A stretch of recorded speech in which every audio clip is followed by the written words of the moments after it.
Let's go ahead. I see our first question, and you're ready to go, right, Pam? Yeah, they're ready to Excellent. go. Excellent. Thank you. So our first question is coming in from Liesel. Liesel, if you'd go ahead and unmute yourself for Pam Popper, please. Hi, Liesel. Hi. So my question is regarding skin cancer and melanomas. My mom recently had one that they cut out, and they did say that they got everything, but should she still like go for some sort of tests to double check that it's sort of not in her system? I'm not quite sure. It's the first cancer, the direct cancer thing that I've had to deal with, so I don't have much reference. Okay, so the question is, should she be doing something else in addition to what she's already done? Am I understanding you right? Yeah, so she's had the melanoma cut out, but should she go for like blood tests every now and then to see if there's cancer in the body, or what else should one do?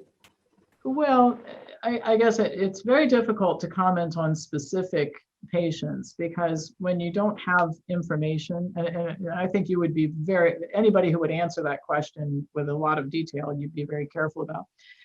But what I can tell you is that cancer, there's something I said in the presentation, that cancer doesn't grow on healthy bodies, generally speaking.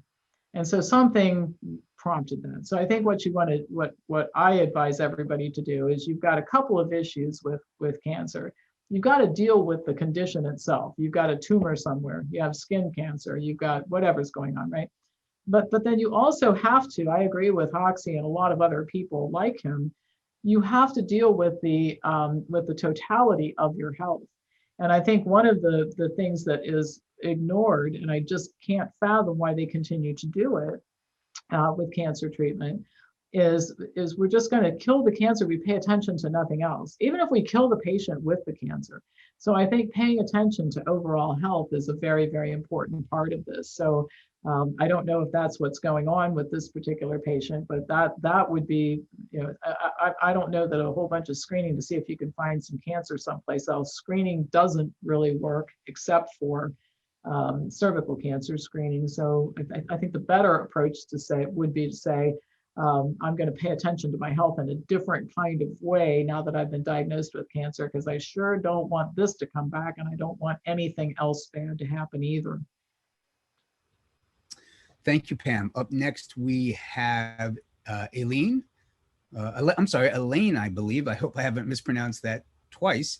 If you'd go ahead, I'm going to ask you to unmute yourself. Go right ahead. Yes. Hi, Dr. Popper.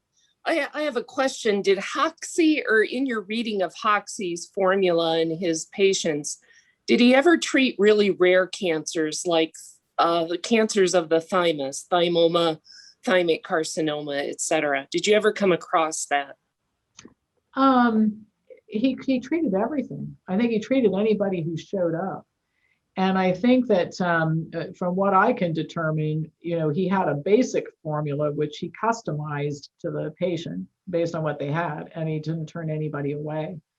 One thing that more than one doctor said, that Hoxie was pretty good at figuring out who was going to live and who was going to die. So he had some idea of the effect of his formula on various types of cancer, but I couldn't find any evidence that he ever turned somebody away and said, oh, you're too far gone, or your type of cancer, this won't work. He took everybody, and he took everybody. Thank you. And up next, we have Renee. Renee, if you'd go ahead, we'd love your question. Hi, Dr. Popper. Thank you. That was amazing. Big fan. I watch all your video clips. Thank you so much for everything you do.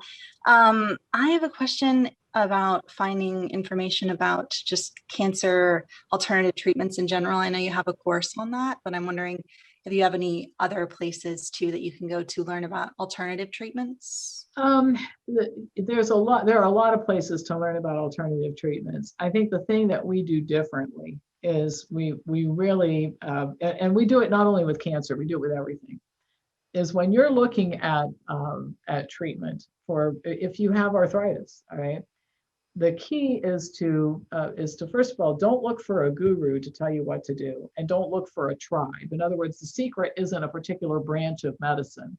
And I see this going on all the time. So you want to make sure you don't ever do conventional oncology. Well, there's a lot that's good about conventional oncology. Always do naturopathy. There's a lot that's bad about naturopathy. That's the training I came from. So I think that's the first thing is you basically say all things on the table to be considered equally, and then evidence drives it. So here's the problem that you get into, and this goes to any topic that you might investigate. So there's a study to support anything you want to show. I mean, I could do a 45-minute presentation on the benefits of smoking using articles from the New England Journal of Medicine and the Journal of the American Medical Association. You might say, well, gosh, I totally misunderstood the smoking thing. I thought it was bad for you. Well, the key is I would be cherry picking studies. I wouldn't be looking at the preponderance of the evidence. And I also wouldn't be giving any consideration to the design of the studies. So we're the only company that I know of that filters based on criteria. In other words, all studies aren't created equal. So we start by saying, okay, are there conflicts of interest? That's important. But even more important is looking at things like, is this just statistically significant, but clinically meaningless? You know, I see studies that because of the size of the cohort, you've got some benefit being reported, but when you really quantify the benefit, it's like you can reduce your risk of something by 0.25%. And the answer to that is who cares, right? So, it's very difficult to find that kind of information. One of the things that we teach people to do here is how to do that themselves, because as hard as I work and as little sleep as I get, because I just happen to be one of those short sleepers that can work all the time, I'm never going to be able to cover the whole medical literature. So we teach people to do this themselves. In other words, I can teach a high school student in an afternoon how to read medical journal articles and report what they say using certain filtering criteria. So there are all kinds of sites out there that have information about cancer. The key is learning how to look at it so that you're not just taking the stuff at face value. So-and-so says this stuff is great, or this article says that it works. Well, what's the definition of work? Okay, entire industries have been built. The vitamin D industry is built on correlation without any cause and effect relationship being established.